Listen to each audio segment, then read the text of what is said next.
Assalamualaikum warahmatullahi wabarakatuh. Kembali lagi di pengajian Kamis Manis yang insya Allah akan tayang setiap hari Kamis di channel YouTube Gelora TV.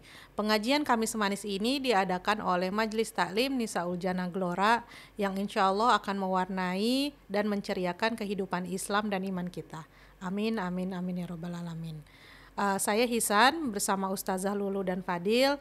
Insya Allah hari ini akan membahas topik seputar fatherless generation.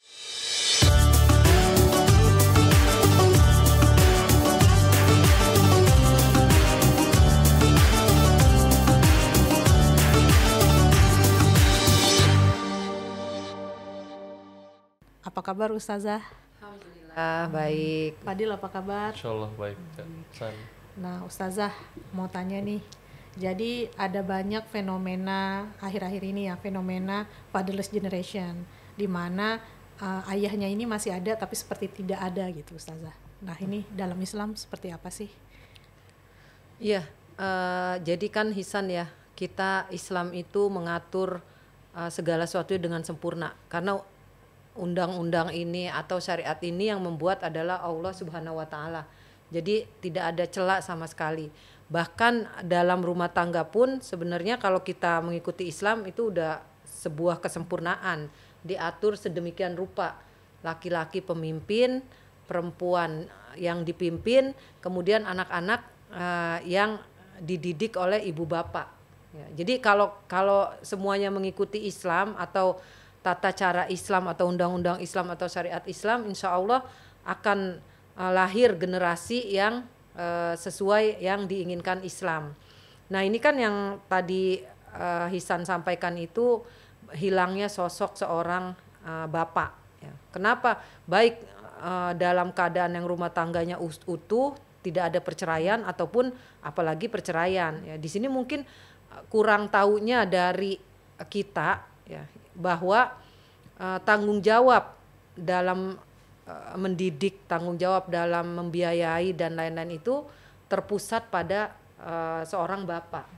Ya. Jadi walaupun nanti teknisnya bisa berbagi, artinya berbagi kepada ibu sebagai pelaksana atau suami sebagai penanggung jawab semuanya, istri sebagai pelaksana. Kita tahu dari mana? Dari hadis Rasul, kullukum ra'in wa kullukum mas'ul an ra'iyatihi. Jadi semua kita itu bertanggung jawab terhadap apa yang bawahan kita. Jadi kenapa ada hilangnya sosok seorang bapak, karena tidak berfungsi sebagai seorang bapak. Harusnya kan dia memberikan nafkah, kemudian mendidik, mengarahkan. Ya, ini bisa jadi karena mungkin sibuk mencari nafkah atau mungkin terjadi perceraian, anaknya boleh dirawat seorang ibu, tetapi ketika menyusui, ya, yaitu mungkin sampai usia 2 tahun ya. Tapi setelah usia 2 tahun yang bertanggung jawab itu adalah seorang bapak. Jadi sebenarnya kalau ada ibu bapak yang bercerai kemudian anaknya jadi tanggung jawab ibunya, itu salah. Tetap tanggung jawab itu baik utuh, apalagi utuh ya. Maksudnya cerai aja itu tetap bapak yang bertanggung jawab terhadap anaknya, baru kemudian ibunya.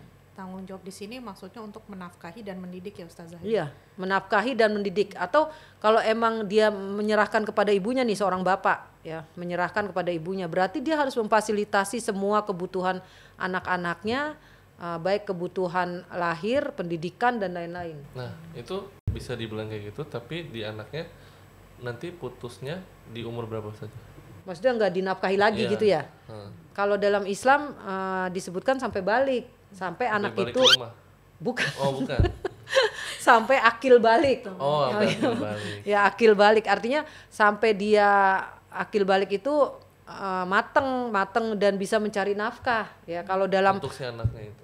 Anak itu bisa cari nafkah. Tapi kan kalau sekarang baliknya laki-laki itu mungkin sekitar 12 atau 13. Perempuan 9 tahun ada yang udah balik. Apalagi perempuan belum bisa cari nafkah. Ya, kalau perempuan boleh tidak dinafkahi atau putus dari nafkahnya ketika menikah. Kalau udah menikah udah tanggung jawab suaminya. Kalau laki-laki sebenarnya dalam syariat sampai dia bisa mencari nafkah. Kalau dalam batasannya sampai akil balik itu Padil. Tapi kan akil balik emang bisa nyari nafkah anak laki gitu. Kalau bisa alhamdulillah. Tapi kalau misalnya dia enggak udah nyari nafkah dari umur 4 tahun dari gimana? kecil, Dari kecil saja. Umur 2 tahun, 2 bulan gitu bisa Iya, nyari nafkah. contohnya misalkan jadi dari artis gitu ya, jadi artis gitu. Jadi model. Jadi model gitu. Iya. Ya, itu jadi harta milik ibu bapaknya. Oh, pantesan uang saya dulu hilang di orang tua saya. Setiap lebaran. Iya. Iya, memang sebelum balik itu harta itu perwalian semuanya terhadap anak itu ibu bapaknya. Jadi nggak salah sih kalau sebelum balik uang itu dikuasai ibu bapaknya. Cuma kan nanti nggak boleh zolim kan, ibu bapaknya juga harus. Bokis. Bisa bokis tuh. Bokis apa tuh? Bokis tuh bohong saja. Oh, Uang lebarannya Iya. kemana? Mau minta uang kemarin, uang lebaran kemarin, udah nggak ada deh. Ya. investasi. Investasi bodong Oh, namanya. Iya betul. Ya, ya itu juga masih boleh. Masih boleh? Iya. Diambil uangnya? Iya sebab kan Oh. dalam Islam ada lagi nih kata Rasulullah. Ya, Rasulullah bersabda anta wa maluka li abika. Kamu dan anakmu itu, kamu dan hartamu, maksudnya anak nih, kamu nih anak dan hartanya milik orang tuanya. Maksudnya maaf, mic-nya enak lurus gitu. Ya.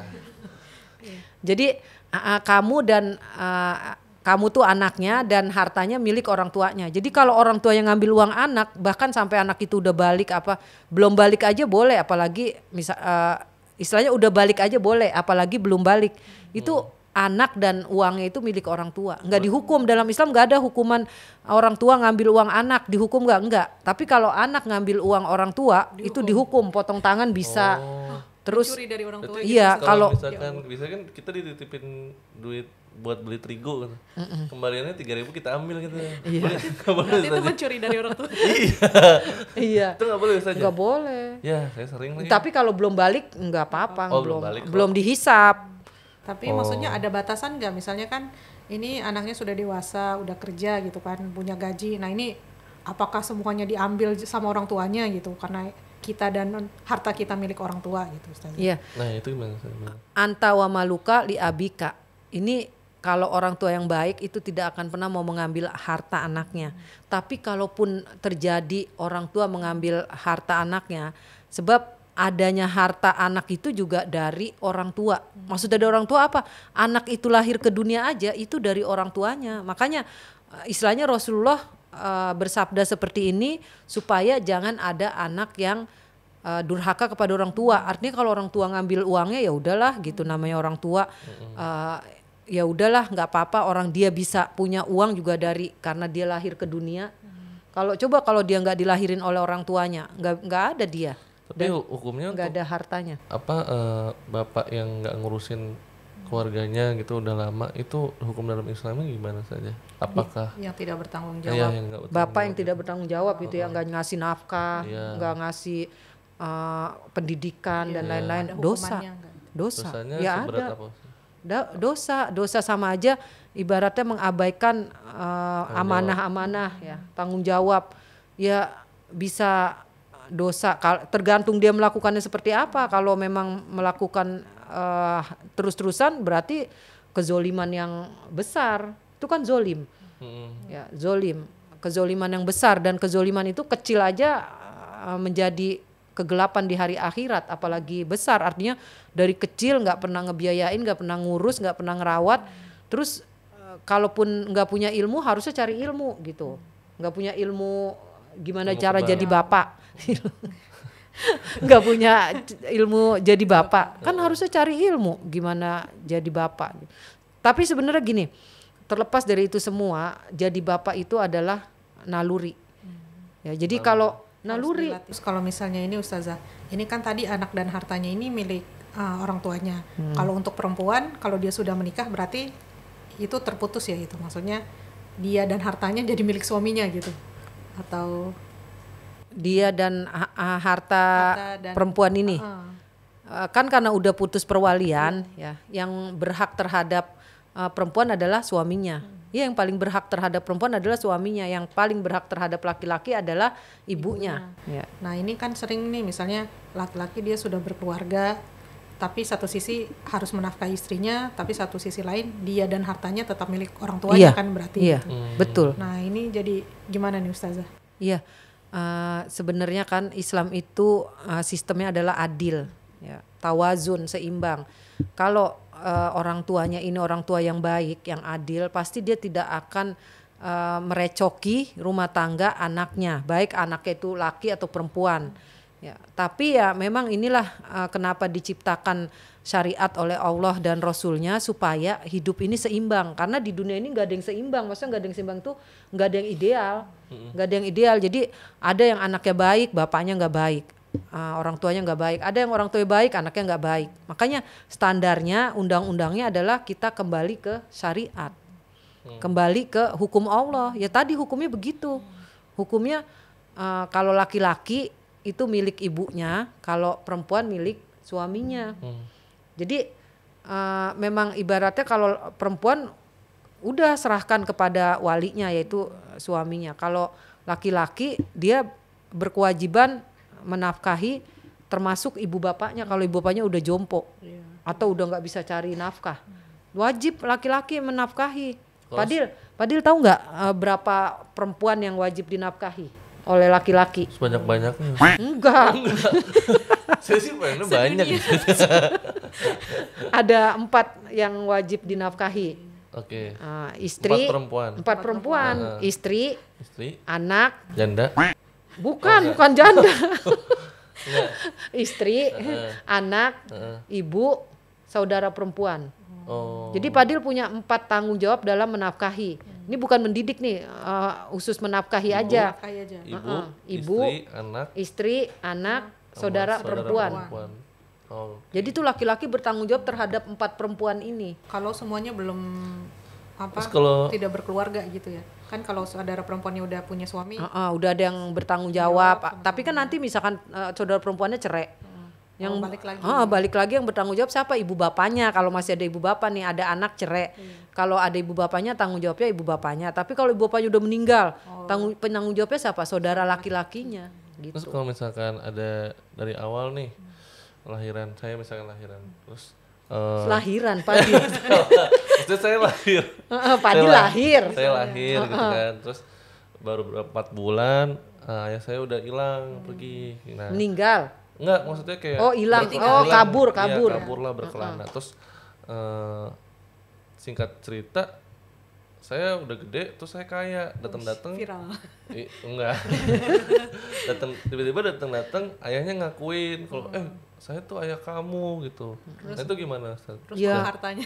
Iya kayak padahal tadinya nggak tanggung jawab. Iya nggak tanggung jawab tadinya. Ya nggak apa-apa, itu harus diterima. Oh tetap harus diterima. Harus diterima. Nggak pernah diurus. Nggak pernah diurus, tapi walaupun nggak pernah diurus. Kalau yang ngaku ada 5 gimana saja? Ada 5 apanya 5 ngaku? ayah. Wah itu harus di DNA itu. Jadi sebenarnya pokoknya gini, seburuk apapun orang tua kita, ya itu yang menyebabkan kita lahir ke dunia. Artinya nggak ada harta, nggak ada kebahagiaan, nggak ada istri, nggak ada anak kalau nggak ada kita dilahirkan orang tua kita, dilahirkan ibu, bapak. Walaupun ibunya zolim, walaupun bapaknya zolim, itu urusan dia kepada Allah. Tapi wasilah atau perantara kita ada di dunia itu karena mereka. Jadi memang di dunia nggak ada yang ideal. Kita mau cari orang tua yang ideal nggak ada. Saya juga nggak ideal. Iya.